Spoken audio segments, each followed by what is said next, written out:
Hello everyone. In today's video, we are going to be going through the steps that I use in order to create this matte vellum envelope for the 100 envelope challenge. So if you want to go through the steps with me on how to create this, stay tuned. I'm changing who I am. I'm making a new plan. Hello everyone, welcome to my channel. This is Jasmine. I am so glad to have you here today for a tutorial on how to create these matte vellum envelopes for the 100 envelope challenge. In order to create these, here are some materials that you are going to need. You are going to need matte laminating pouches. I got this in 3mm. You're also going to need 3mm glossy pouches as well as vellum sheets. We're going to be printing on the vellum sheets, so of course you will need a printer. A laser jet printer is the best for this. And for laminating, you are going to need a laminator. I have a Fellows laminator that laminates up to 5mm. This is the Saturn 3i95. It is available on Amazon, and I'll link everything down below. After using those supplies, you are also going to need a cutter, and this is a Fiskars paper cutter that you can also get off of Amazon or on Michaels. And being that I will need to create the numbers that are on these envelopes, you will need Canva for that, or stickers if you have. So let's head on over to my computer and start creating. So here we are in Canva. I do have a pro account. However, you do not need a pro account in order to create the 100 envelope challenge. You can use the free version. So I'm going to go to create a design over on the left. And I want to select a custom size. For the custom size, you want to make sure that your units are in inches for this one. And I am going to do an 8.5 by 11 page. I know I have it already here in Recents. However, I just want to make sure I'm showing you everything. So I have my 8.5 by 11 in inches. I'm going to click create new design. Now that I have my blank canvas to work on, I'm going to click on elements over on the left. And right up top here, I want to select a square. I'm going to use this square here. And what I want to do is I want to drag it until it is a 3 by 3. We're going to create more of these, but before I do so, I want to include my text. So on the left, I'm choosing text, add a text box, and I'm going to change the font to League Spartan because that is nice and bold. And I'm also going to change the size of that font to about 120. So we're going to change the text here to the number 1. And we're going to place that right in the middle.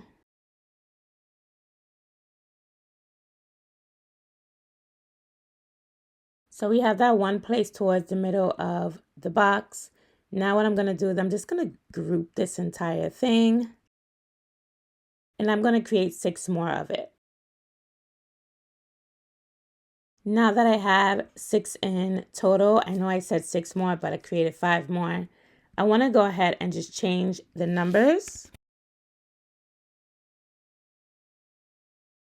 So here I have the numbers on one page, 1 through 6. You can go ahead and duplicate the page, and you can continue the numbers until you reach 100 or 50 or 75, whatever number challenge that you are doing. But for this tutorial, I'm only going to be printing out the first page.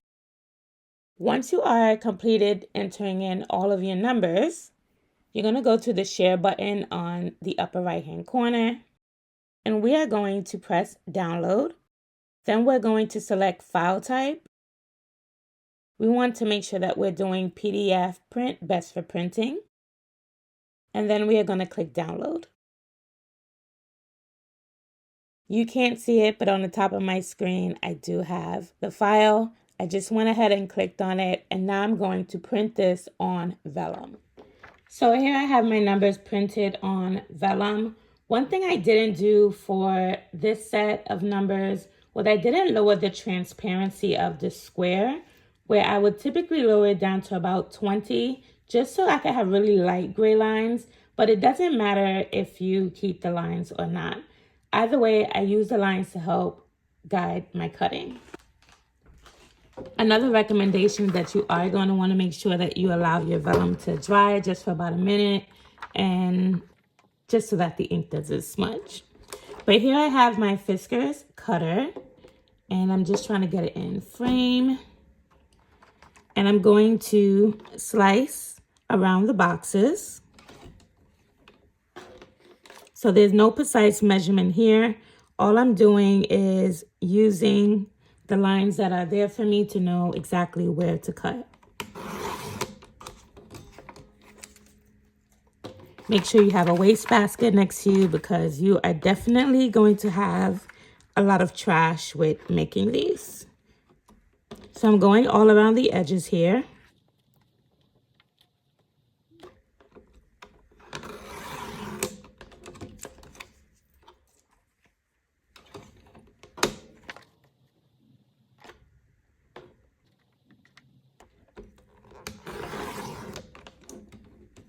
If you do not want to have these lines, you can go ahead and cut right on the inside of them.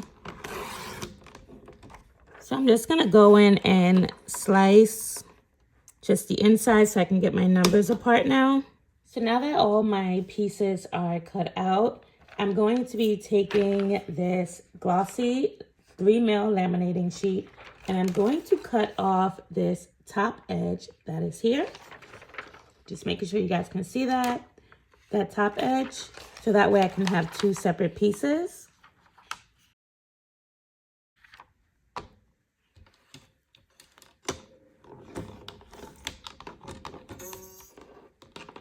So it's that small of a piece that you're cutting off. And now what I want to do is I want to cut this glossy laminating sheet down to size. To know what size to cut it down to, what I had to do was to take my vellum piece and I just measured how big it is. So I put my vellum piece to the cut line and just looked, and it is 2 and 14/16 when I actually put it on. So it's that line right here, halfway between 2 3/4 and 2 3. And it's like that on both sides. So what I'm going to do is cut that glossy piece both ways down to that size.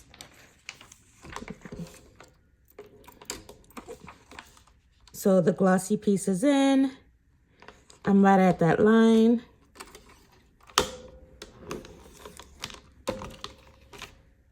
And I'm just gonna slice it and just place them to the side, because I'm going to need pretty much all of them.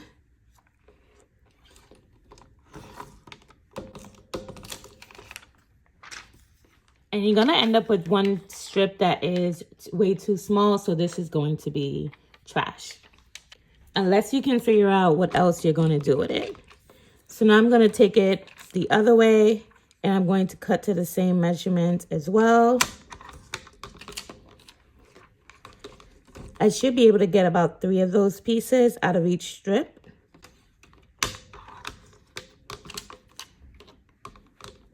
And again, a little bit of waste. So I have my 6 pieces that I'll need for the tutorial. So I'm just gonna put this away. We'll be needing the laminating sheet a bit later, but I have my pieces. This part is really important. What you are going to be doing here is taking your glossy laminating sheet, you're going to separate it, and you're going to flip it inside out. When you are laminating, it is typically the matte side that is on the inside that fuse together. When you flip it out, the glossy side does not stick, and that's what's gonna create that pocket. So I'm going to place my vellum right on top of that.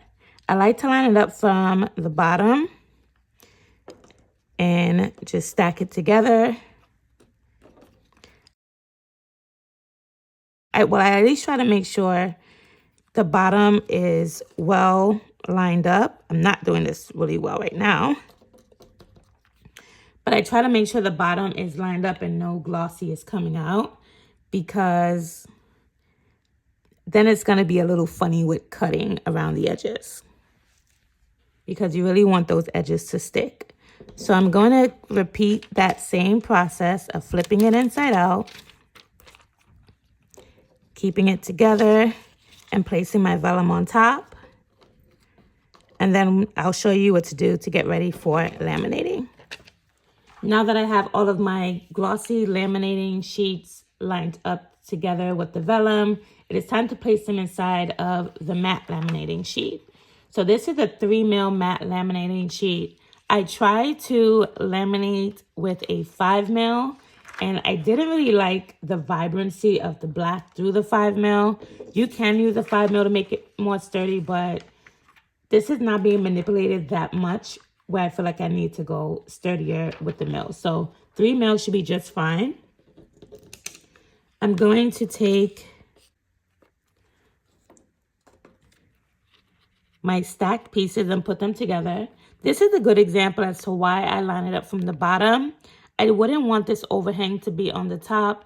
This piece will get cut off because I have to open it anyway. So I'm just going to place it down inside of the matte laminating sheet. And honestly, when you're laminating with a matte laminating sheet, it picks up lint from like everywhere. So I did think about placing these on my Etsy shop. However, I went against that plan because I would want you to get a perfect product.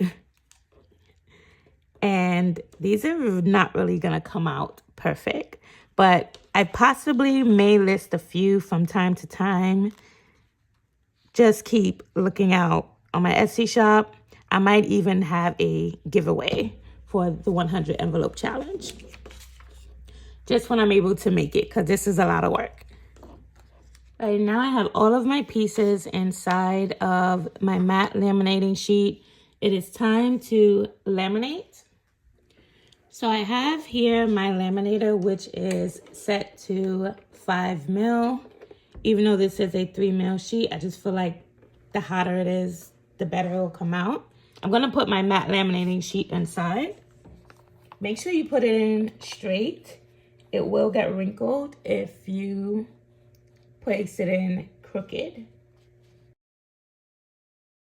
You can place like a book or something underneath your laminator so that way it can just go in straight and you don't have to worry about holding it like I am. I like to run this through the laminator twice, so I'm just going to flip it over on the opposite side. And I laminate on two sides just to get it to be as flat as possible. I have seen other content creators who did create this place the sheet underneath a book after they were done to just keep it flat. So our sheet is done with the laminator. I'm just going to place my laminator to the side. Now it's time to bring back out the Fiskars cutter because we're going to cut these down. My first cut is just going to be down the middle just to separate the numbers. You don't want to go too close to any of the sides as you are doing this.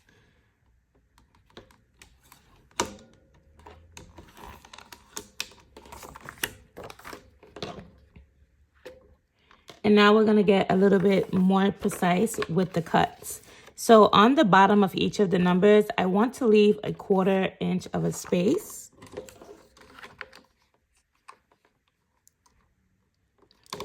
So I'm actually just lining up the bottom of the vellum paper with the 1/4 line that is on my cutter. And you want to make sure the line is straight.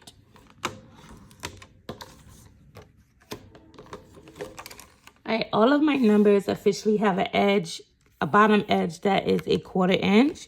Now I want to line my number up on the bottom. And what I am doing is I'm just taking the sealed side and I am putting it to the edge of the white piece that is here. And honestly, that measures up to be about 1/8 of an inch.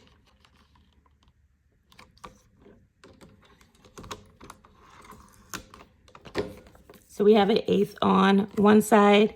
Now that I know this side is straight, I'm going to measure my bottom piece up to the 3-inch mark. And this slice is going to open the envelope.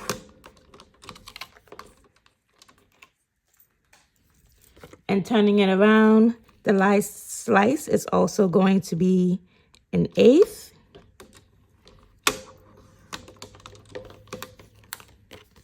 And there goes the envelope. I'm gonna cut the rest just so you guys can see how they turn out. All right, now all of my envelopes are currently cut down to the appropriate size. Just placing them in number order here. And I just want to show you how the money fits in. And honestly, right now, I think this looks so cute. So here is just one. So I'm just gonna fold up $1.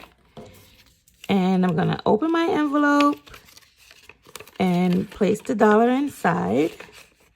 And it was no pressure of putting it in. I'm also going to take the $3 envelope. And I'm not stuffing this one. I'm just showing what it will be like to go in with multiple bills. And this, I'm going to show you in a second why I'm even doing this. So $3 is going right in. And it's nice. And let's put this inside of a container just to make sure it does fit. So here is my 3x5 container that I am using for the 100 envelope challenge. And just so you guys see how this fits. Oops. It is pretty snug right inside. It's not flopping all over the place. You can slim the edges down just a little more if you want to make sure you have a little bit more room there.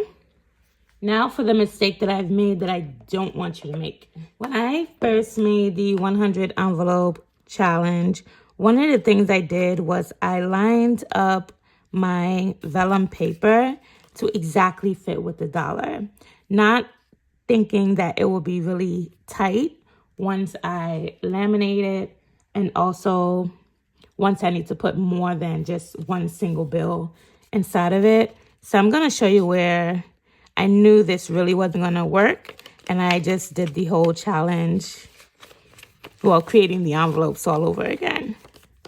So here we have $21, and it was really tight, just squeezing 2 bills inside of this envelope to the point where it just fell apart at the seams, which is not what we want to happen after we put in all of that work. I also had much more room on the sides here. So I knew I was able to actually widen this a little more without a problem. Now this is the one that I have when I finally felt as if I got this right.